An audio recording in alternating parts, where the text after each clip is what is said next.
Parliament സമ്മേളനം അവസാനിക്കുമ്പോൾ സാധാരണഗതിയിൽ എല്ലാ ഗവൺമെന്റും ഇന്ത്യയുടെ പാർലമെന്ററി ചരിത്രത്തിൽ എപ്പോഴും കാണിക്കുന്ന ഒരു സാമാന്യ മര്യാദ ഇന്നലെ ഒരാവശ്യവുമില്ലാതെ വിവാദ വിഷയമായി തീർന്നിരിക്കുകയാണ്.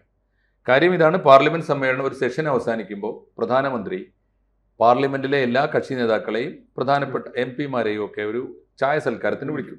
പതിവ് പോലെ ഈ പാർലമെന്റ് സെഷൻ അവസാനിച്ചപ്പോൾ മോദി ഇന്നലെ വിളിച്ചപ്പോൾ രാഷ്ട്രീയ മര്യാദ, ജനാധിപത്യ മര്യാദ എല്ലാവരും കാണിച്ചു. സാധാരണഗതിയിൽ നമ്മൾ വിചാരിച്ചത് കോൺഗ്രസ് നേതാക്കന്മാർക്ക് മടിയുണ്ടാവുന്ന, കോൺഗ്രസിന്റെ ഏറ്റവും സമുന്നതയായ നേതാവ് സോണിയാഗാന്ധി, നമ്മുടെ MP ആയ പ്രിയങ്ക ഗാന്ധി, അവരൊക്കെ താല്പര്യപൂർവ്വം ചെന്ന് സൗഹൃദപൂർവ്വം പങ്കെടുത്ത് പിരിഞ്ഞു. പക്ഷെ CPM മാത്രം പോയില്ല. CPM പോയില്ല എന്ന് മാത്രമല്ല, അങ്ങേയറ്റം ജനാധിപത്യ വിരുദ്ധമായ രീതിയിൽ ആ മര്യാദക്ക്, ആ രാഷ്ട്രീയ മര്യാദക്ക്, ജനാധിപത്യ മര്യാദക്ക് എതിരായിട്ട് ഡൽഹിയിൽ പത്രസമ്മേളനം നടത്തിയിട്ട് ജോൺ ബ്രിട്ടാസ് എന്ന പാർലമെന്റിലെ ഇദ്ദേഹം CPM-ന് വേണ്ടി സംസാരിക്കാൻ, അദ്ദേഹം രാജ്യസഭയിലെ ഒരു കക്ഷി നേതാവ് എന്ന നിലയിൽ, കക്ഷി നേതാവ് എന്നൊക്കെ വിളിക്കാൻ എത്ര പേരുണ്ട് എന്നൊക്കെ ആലോചിക്കേണ്ടതാണ്. എന്നാലും അദ്ദേഹം CPM-ന്റെ ഒരു വക്താവായി വലിയ തോതിൽ കോൺഗ്രസിനെതിരായി, UPA എന്ന് പറയുന്ന ഒന്ന് BJP-യെ നേരിടാൻ ആരെങ്കിലും ഉണ്ടെങ്കിൽ, എത്ര ദുർബലമാണെങ്കിലും ആ മുന്നണി ഒരുമിച്ച് നിൽക്കണമെന്ന ബോധ്യം അദ്ദേഹത്തിന് വേണം. കോൺഗ്രസിനെതിരായി, പ്രത്യേകിച്ച് സോണിയാഗാന്ധിക്കും പ്രിയങ്ക ഗാന്ധിക്കും ഒക്കെ എതിരായിട്ട് ആഞ്ഞ് അദ്ദേഹം പ്രസ്താവനകൾ ഇറക്കി. അദ്ദേഹം പറയുന്ന ന്യായം വളരെ ദുർബലമാണ്. ഈ നമ്മുടെ തൊഴിലുറപ്പ് പദ്ധതിയുടെ പേരിൽ നിന്ന് മഹാത്മാഗാന്ധിയുടെ പേര് മാറ്റി, ആ സ്കീം തന്നെ മാറ്റി. മൊത്തം ഒരു പദ്ധതി മാറ്റുമ്പോൾ ഏത് ഗവൺമെന്റും അതിന്റെ പേരിൽ മാറ്റം വരുത്തി എന്ന് വരാം. അത്രയേ ഉള്ളൂ അതിന്റെ കാര്യം. ഇനി വന്നാൽ തന്നെ അത് പാർലമെന്റിനകത്ത് ആവശ്യത്തിലേറെ ചർച്ച ചെയ്തതാണ്. പ്രിയങ്ക ഗാന്ധി ഉൾപ്പെടെയുള്ളവർ ഇടപെട്ട് ചർച്ച ചെയ്തതാണ്. പ്രതിപക്ഷം പാർലമെന്റിൽ പറയേണ്ടത് പറഞ്ഞു കഴിഞ്ഞതാണ്. കഴിഞ്ഞു പോരുമ്പോൾ ജനാധിപത്യ മര്യാദ എന്ന നിലയിൽ പാലിക്കേണ്ട ഒരു വിരുന്നിൽ പങ്കെടുത്തത് വലിയ കുറ്റമാക്കിയിട്ട്, ഈ നമ്മൾ പറയാറുണ്ടല്ലോ, സാധാരണ ഈ പരിചയമുള്ള രാഷ്ട്രീയക്കാരെക്കാൾ ഈ അല്പന ഐശ്വര്യം വന്നാൽ എന്നൊക്കെ പറയും പോലെ, അല്ലെങ്കിൽ പുത്തനച്ചി പുരപ്പുറം തൂക്കും എന്ന് പറയുന്നത് പോലെയാണ് ഇപ്പോൾ ഇദ്ദേഹം ചെയ്തുകൊണ്ടിരിക്കുന്നത്. ജോൺ ബ്രിട്ടാസിന്റെ ഈ നിലപാട് നമ്മുടെ രാഷ്ട്രീയ സംസ്കാരത്തിന് എന്ത് ഗുണമാണ് ചെയ്യുക എന്നാണ് CR കരുതുന്നത്? അല്ല, നമ്മൾ ജോൺ ബ്രിട്ടാസിനെ കൃത്യമായി കാണണം. ജോൺ ബ്രിട്ടാസ് CPM കേരളയുടെ നിലപാടുകാരൻ. നമ്മൾ അങ്ങനെയാണ്, CPM K ആണ്. കാരണം CPM കേരളയെ സംബന്ധിച്ചിടത്തോളം ഇന്ത്യയിൽ BJP പരാജയപ്പെടണമെന്ന് അവർക്കില്ല. കേരളത്തിൽ അവർ ജയിക്കണമെന്നുള്ളൂ. നമ്മളിത് കണ്ടതാണ്, കണ്ടുകൊണ്ടിരിക്കുക. ഇപ്പോൾ നമ്മൾ പലതവണ ആവർത്തിച്ചൊരു കാര്യമാണെങ്കിലും 2024 ലോക്സഭാ തെരഞ്ഞെടുപ്പ് ഓർക്കുന്നു. അന്ന് ഇടതുണ്ടെങ്കിലേ ഇന്ത്യയുള്ളൂ എന്ന് പറഞ്ഞ് വലിയ പ്രചരണം നടന്നു. കേരളത്തിലെ തെരഞ്ഞെടുപ്പ് കഴിഞ്ഞ് പിറ്റേ ദിവസം മുഖ്യമന്ത്രി കുടുംബസമേതം മലേഷ്യക്ക് പോയി. അദ്ദേഹം ആശുപത്രി പോകണം, എനിക്ക് മനസ്സിലാക്കും, വയ്യാതിരിക്കുകയാണ്. മലേഷ്യക്ക് പോയി. അദ്ദേഹത്തിൻ്റെ പാർട്ടി, ബാക്കിയൊക്കെ പോട്ടെ, അദ്ദേഹത്തിൻ്റെ പാർട്ടി ദേശീയ പാർട്ടിയായി നിൽക്കാനുള്ള ഒരേ ഒരു കാരണം രാജസ്ഥാനിലെ ജക്കർ എന്ന് പറയുന്ന മണ്ഡലത്തിൽ നിന്ന് ഒരു MP വന്നുകൊണ്ടാണ്, 4ാമത്തെ MP. അദ്ദേഹത്തിൻ്റെ ബാക്കി 2 MP-മാർ വന്ന് തമിഴ്നാട്ടിൽ നിന്ന്.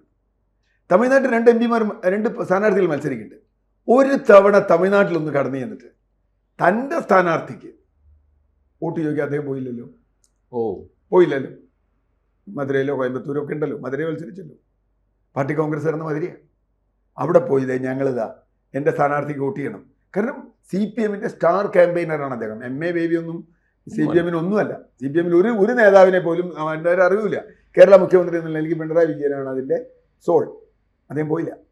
അവിടുന്ന് മാത്രമല്ല, ഇപ്പോൾ ജോൺ ബ്രിട്ടാസിനെ കുറിച്ച് കേന്ദ്രമന്ത്രി പറഞ്ഞതിപ്പോൾ വലിയ ചർച്ചയായല്ലോ. PM ശ്രീയിൽ എൻ്റെ ബ്രിഡ്ജായിരുന്നു, അതെ, പാലമായിരുന്നു എന്നാണ് PM ശ്രീ. CPI എതിർത്തു. CPM-ൽ തന്നെ ആഭ്യന്തരമായ എതിർപ്പുണ്ട്. ഇടതുപക്ഷത്തെ പിന്തുണയ്ക്കുന്ന മുഴുവൻ ബുദ്ധിജീവികളും എതിർത്തു, വിദ്യാഭ്യാസ വിദഗ്ധരെ എതിർത്തു, സംഘടനകൾ എതിർത്തു. ഇതൊക്കെ കഴിഞ്ഞു, ഒരു പ്രശ്നം ഉണ്ടായില്ല. ഏറ്റവും ഒടുവിൽ VC-യുടെ നിയമനം വന്നു. VC നിയമനം വന്നപ്പോഴും 50-50 പാർട്ടി അറിഞ്ഞില്ല, പാർട്ടി സെക്രട്ടറി അറിഞ്ഞില്ല, PM ശ്രീയുടെയും അഖിലേന്ത്യാ സെക്രട്ടറി പോലും അറിഞ്ഞില്ല. അപ്പം ഞാൻ പറഞ്ഞത്, ആ ആംഗിളിൽ നിന്ന് വേണം നമ്മൾ ബ്രിട്ടാസിനെ കാണാൻ. ബ്രിട്ടാസിൻ്റെ മുമ്പിൽ ആകെയുള്ള ഒരു ശത്രു കോൺഗ്രസ്സാണ്. കാരണം ഇവിടെ അധികാരം നിൽക്കണമെങ്കിൽ കോൺഗ്രസിനെ തോൽപ്പിക്കണം. അപ്പോൾ കോൺഗ്രസ് വിരുദ്ധ രാഷ്ട്രീയമാണ് ഇപ്പോഴും ബ്രിട്ടാസ് കൈകാര്യം ചെയ്യുന്നത്, CPM കേരള കൈകാര്യം ചെയ്യുന്നത്. അത് അഖിലേന്ത്യാ തലത്തിൽ BJP-യുടെ രാഷ്ട്രീയം തന്നെയാണ്. അത് BJP-ക്കാണ് അന്തിമമായി ഗുണം ചെയ്യുക, അതിന് യാതൊരു തർക്കവുമില്ല. കോൺഗ്രസ് മുക്ത ഭാരതം, കോൺഗ്രസ് മുക്ത കേരളം ഞങ്ങളെ ഏറ്റെടുത്തിരിക്കുന്നു എന്ന് പറയുന്ന പോലെയാണ്. നടക്കൂല എന്നുള്ള വേറെ കാര്യം. രണ്ടാമത്തെ വിഷയം, ഇപ്പോൾ ഒരു പാർലമെന്ററി ജനാധിപത്യത്തിൽ നമ്മൾ എത്ര ശത്രുവാണെങ്കിലും ഒരാളെ വിഷയാതെ പോകുന്ന ആരാ? പ്രധാനമന്ത്രി പ്രതിപക്ഷ നേതാക്കൾ നമസ്തേ എന്ന് പറയും. നമസ്തേ എന്ന് പറഞ്ഞാൽ അയാൾ എനിക്കെതിരായ നിലപാട് നിങ്ങൾക്കെതിരായി നിലപാടെടുത്ത് തെരഞ്ഞെടുപ്പിൽ ജയിച്ച ആളാണല്ലോ പ്രധാനമന്ത്രി. തീർച്ചയായിട്ടും അയാളുടെ നിലപാടിനെ 100% എതിർക്കുന്നവരാണല്ലോ ഇവർ. ആ അർത്ഥത്തിൽ നമുക്ക് അഭിപ്രായ വ്യത്യാസമുണ്ട്. ഇപ്പോൾ AKG നെഹ്റുവും പാർലമെന്റിലുണ്ടായി. പിന്നെന്താ, നമ്മൾ AKG ആണല്ലോ ഇപ്പോൾ കേരളം കണ്ടിട്ടുള്ള ഏറ്റവും വലിയ രാഷ്ട്രീയ നേതാവ്. AKG എഴുന്നേറ്റ് നിന്നാൽ നെഹ്റു ഇരിക്കും. AKG leader of opposition, let him come എന്ന് പറയുന്ന ജനാധിപത്യമാണ് യഥാർത്ഥ ജനാധിപത്യം. അതിൽ അടിപിടി കൂടും. ഇപ്പോൾ വക്കീലന്മാർ കോടതിയിൽ അടിപിടി കൂടണ മാതിരിയാണ്. അത് കഴിഞ്ഞാൽ അവരൊന്നിച്ച് വന്നിരുന്ന് ചായ പിടിക്കും. അത് കാരണം എന്താ, നമ്മളൊരു നിലപാടിനെ കുറിച്ചാണ് പറയുന്നത്. അവർ നിലപാടിനെ കുറിച്ച് വളരെ കൃത്യമായി പറഞ്ഞു. അതിൽ എനിക്ക് തമാശ തോന്നിയത്, ജോൺ ബ്രിട്ടാസ് ഇതിനു മുമ്പ് രാഹുൽ ഗാന്ധി സഭയിൽ ഉണ്ടായില്ല എന്ന്. രാഹുൽ ഗാന്ധി എങ്ങനെ പോയിരുന്നെന്നറിയോ? ഇത് പറഞ്ഞ മാതിരി BMW ഒന്നുമല്ല. അന്വേഷിക്കണത് ആണല്ലേ. രാഹുൽ ഗാന്ധി ലോകത്തിലെ ഇടതുപക്ഷ രാഷ്ട്രീയങ്ങളുടെ പല സംഘടനകൾ, സോഷ്യലിസ്റ്റ് ലെഫ്റ്റ് സംഘടനകളുടെ ഒരു അഖില ലോക സമ്മേളനം നടന്നിരുന്നു. ആ സമ്മേളനത്തിലെ പ്രതിനിധിയായിട്ടാണ് രാഹുൽ ഗാന്ധി പോയത്. അത് ഇവരാരും കണ്ടില്ല. അത് പറയൂ, ഇവരൊക്കെ പോയി വിജയിപ്പിക്കേണ്ട പോകേണ്ട സ്ഥലത്തിനാണ് അയാൾ പോയത്. ക്ഷണിച്ചിട്ടുണ്ടാവില്ല. ഇവരെ ക്ഷണിച്ചിട്ടുണ്ടാവില്ല. അതാണ് അറിയില്ല. ഇവരിപ്പോ അവരെ കണക്കാക്കി ഉണ്ടാവില്ല. അതെന്ന് പറഞ്ഞാൽ പ്രോഗ്രസീവ് ആയിട്ടുള്ള അല്ലെങ്കിൽ ആന്റി മറ്റേ ഈ പറഞ്ഞ പോലെ ഇപ്പോൾ ലോകത്താകെ അങ്ങനെ ഒരു സംഗതി ഉണ്ടല്ലോ, ഒരു ട്രംപും അത്തരൊരു വലതുപക്ഷവൽക്കരണത്തിനെതിരായി നിൽക്കുന്ന രാഷ്ട്രീയ നേതാക്കളുടെ ഒരു ലെഫ്റ്റ് ഓഫ് സെന്റർ, ഞാൻ ലെഫ്റ്റ് എന്ന് പറയുന്നില്ല, ഒരു സമ്മേളനത്തിൽ പങ്കെടുക്കാൻ പോയത്. എന്തേ ആ കാര്യം ജോൺ ബ്രിട്ടാസിന് അറിയില്ല? അല്ലെങ്കിൽ ഇങ്ങനൊരു സമ്മേളനത്തിൽ രാഹുൽ ഗാന്ധി വരാതിരിക്കില്ല? കാരണം അത് വളരെ ഇമ്പോർട്ടൻ്റ് ആയ ഒരു അഖില ലോക സമ്മേളനമാണ്. ഞാൻ പറഞ്ഞു വന്നത്, ഇത്തരം വർത്തമാനം നമ്മൾ പറയുമ്പോൾ നാളെ VD സതീശൻ മുഖ്യമന്ത്രിയോട് ഇത് കാണിച്ചാൽ എന്തായിരിക്കും ജോൺ ബ്രിട്ടാസ് പറയുക? മുഖ്യമന്ത്രി നാളെ ഒരു ക്രിസ്മസ് വിരുന്നിന് വിളിച്ചാൽ, നിങ്ങൾ ഞങ്ങൾക്കെതിരായി ഇത് പറഞ്ഞാണ്, മറ്റത് പറഞ്ഞാണ്, ഇത് പറഞ്ഞതാണ്, നിങ്ങൾ ശബരിമല കൊള്ള ചെയ്തതാണ്, ഞങ്ങൾ വരില്ല എന്ന് പറഞ്ഞാൽ എന്തായിരിക്കും അതിനോടുള്ള സമീപനം? ഇത് നമ്മൾ പ്രേമേന്ദ്രന്റെ കാര്യത്തിൽ മുമ്പ് കണ്ടതാണ്. പ്രേമേന്ദ്രൻ പബ്ലിക്കായിട്ട് ക്യാൻറ്റീനിൽ പ്രധാനമന്ത്രിയുടെ അടുത്ത് നിന്ന് വർത്താനം പറഞ്ഞു. എന്തോ ഒരു സംഗതിയാണിത്.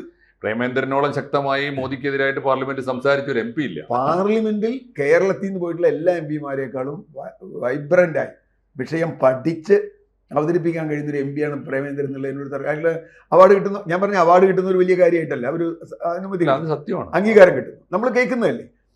ജോൺ ബ്രിട്ടാസ് പ്രസംഗിക്കുന്നുണ്ട്. പക്ഷെ ജോൺ ബ്രിട്ടാസ് പ്രസംഗിക്കുമ്പോഴും പ്രവൃത്തിയിൽ എന്താണ് സംഭവിക്കണം എന്നുള്ളതാണ് ഞാൻ നോക്കണം. നിങ്ങൾക്ക് മോഡിക്കെതിരെ പ്രസംഗിക്കാം, അത് കഴിഞ്ഞ് നിങ്ങൾ എന്താ പ്രവൃത്തിയിൽ ചെയ്യണം? ഇപ്പൊ PM ശ്രീയുടെ കാര്യം അതാ ഞാൻ പറഞ്ഞു. PM ശ്രീയുടെ കാര്യത്തിൽ തമിഴ്നാടും ബംഗാളും എടുക്കുന്ന നിലപാട് എന്താ കേരളത്തിന് എടുക്കാൻ പറ്റാഞ്ഞ്?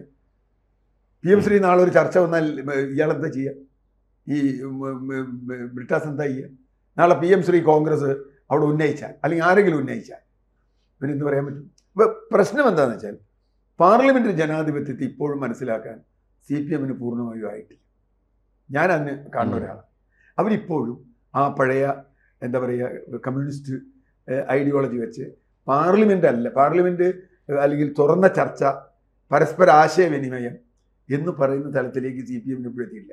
മറ്റൊന്ന് കാര്യം, ഒരു ചളിപ്പ് മാറ്റാനാണ് ഇയാളിപ്പോൾ ഇത് പറഞ്ഞത്. മറ്റേ ചളിപ്പ് അയാളുടെ മേലിൽ കിടക്കുന്നത്, പാലത്തിന്റെ ചളിപ്പോടെ കിടക്കുന്നു. അത് ഇതുവരെ നിഷേധിച്ചിട്ടില്ല. കേരളത്തിന് ഗുണകരമായ ഒരു കാര്യം ചെയ്തു എന്ന് അയാൾ പറഞ്ഞത്. ഞാൻ എപ്പോഴും ഉണ്ടാവുന്ന വേറൊരു പാലം ഇവിടുന്ന് KV തോമസിനെ വിട്ടുണ്ട്. ആ പാലത്തിന് എന്ത് സംഭവിച്ചെന്ന് എനിക്കറിയില്ല. അപ്പോൾ ആ പാലം പൊളിഞ്ഞു എന്നറിയില്ല. പ്രശ്നം എന്താ വെച്ചാൽ, അങ്ങനെയല്ല രാഷ്ട്രീയത്തെ കാണുന്നതെന്ന് ഞാൻ വിചാരിക്കുന്നത്. ഉറപ്പായി നിങ്ങൾ പാർലമെന്റിൽ പ്രതിപക്ഷം എന്നുള്ള നിലയ്ക്ക് നിങ്ങൾക്ക് സംസാരിക്കാം.